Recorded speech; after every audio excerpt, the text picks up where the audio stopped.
Assalamu alaikum frères et sœurs en islam, très heureux de vous retrouver encore une fois de plus. Aujourd'hui, mes frères et sœurs en islam, je vais revenir rapidement sur les 5 piliers de l'islam. Parce que c'est choquant, mais beaucoup de personnes ignorent encore ces 5 piliers de l'islam là. Le premier pilier de l'islam, c'est l'attestation de foi, c'est-à-dire que attester qu'il n'y a de Dieu qu'Allah et que Mohammed est le messager et l'envoyé d'Allah. Mais cela n'est pas juste une parole, ça renferme beaucoup de choses. Le prophète sallallahu alayhi wa sallam a passé 13 années à enseigner la kalma shahada, c'est-à-dire l'unicité d'Allah aux musulmans, aux croyants. Mais nous aujourd'hui, on a sauté ces volets et on est tombé directement sur le deuxième pilier de l'islam qui est la prière. Mais le premier pilier de l'islam, c'est l'unicité d'Allah. Ne rien associer à Allah subhanahu wa ta'ala. Ne absolument rien associer à Allah. Et ça, c'est l'une des conditions pour que nos actes soient acceptés d'Allah subhanahu wa ta'ala. Celui qui fait de longues prières la nuit, il jeûne le mois de Ramadan, il fait la zakat, il fait le pèlerinage, Mashallah, c'est bien. Mais s'il associe quelque chose à Allah, tout ce qu'il a fait comme bonne action, comme prière, comme jeûne, comme zakat, comme pèlerinage devient nul.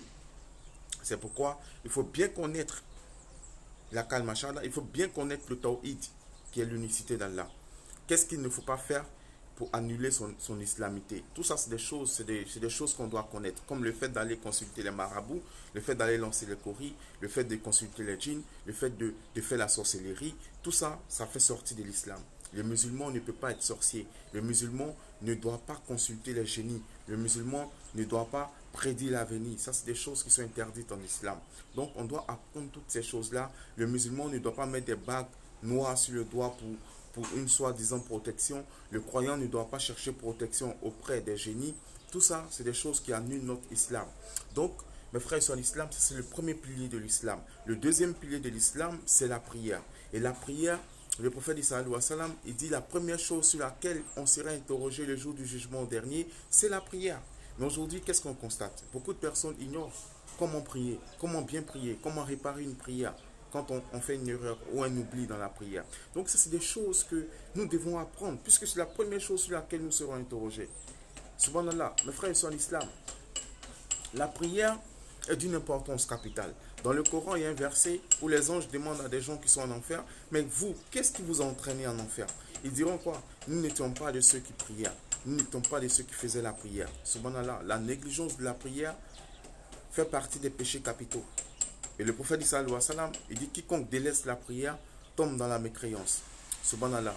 Donc mes frères et sœurs en islam, nous devons apprendre comment prier, comment réparer une prière et surtout nous devons prier à l'heure. Parce que Allah dit dans le Coran, il dit malheur à ceux qui prient tout en négligeant la prière. Il ne suffit pas seulement de prier, mais il faut prier à l'heure parce que la prière a été prescrite pour nous à des périodes, à des temps bien déterminés. On ne va pas aller prier la prière de 5 heures du mat à 14 heures. Ce n'est pas possible. Chaque prière a son temps. On doit s'arranger à faire ces prières-là aux heures définies. Donc, mes frères et sœurs en islam, vous qui allez au travail, au bureau, et que vous ne priez pas toute la journée pour venir prier le soir, sachez que c'est détesté d'Allah subhanahu wa ta'ala. Et on peut appeler ça de l'associationnisme. C'est comme vous avez préféré votre travail à l'adoration d'Allah. Si tu vas dans un boulot, qu'on t'empêche d'adorer ton Seigneur, abandonne ce boulot-là. Parce que c'est même pas le boulot qui te nourrit, c'est Allah qui te nourrit. Donc laisse le boulot où on t'empêche d'adorer ton Seigneur. Et Allah te donnera bien mieux que ce que tu as perdu. Si tu laisses une chose par amour pour Allah, Allah te remplace cette chose par quelque chose qui est meilleur que ce que tu as laissé. Donc mes frères et sœurs en islam, le deuxième pilier c'est la prière et c'est d'une importance capitale. Il ne faut pas la négliger. Il faut prier aux heures bien prescrites et il faut placer sa confiance en Allah. Et le troisième pilier de l'islam, c'est la zakat. La zakat, c'est le monde légal. C'est-à-dire que sur tes économies d'une année, tu prends 2,5% et tu donnes ça à un pauvre. Parce que l'islam, c'est du social. C'est pas seulement venir prier matin, midi, soir. Non, c'est du social. C'est de faire parler son cœur. C'est de s'aimer, s'entraider. C'est ça l'islam. Et donc, ce volet social-là, nous ne devons pas le perdre de vue. Parce que Allah, dans le Coran, il associe la prière à la zakat. Lorsqu'il dit accomplissez la prière, il dit quoi? Et acquittez-vous de la zakat. Donc, ça va de pair avec la prière. Nous, on a choisi de faire la prière et de laisser la zakat. Subhanallah. Subhanallah. Il faudrait qu'on se ressaisisse ce qu'on appelle notre religion. Et donc, le quatrième pilier, c'est le jeûne du mois béni du Ramadan.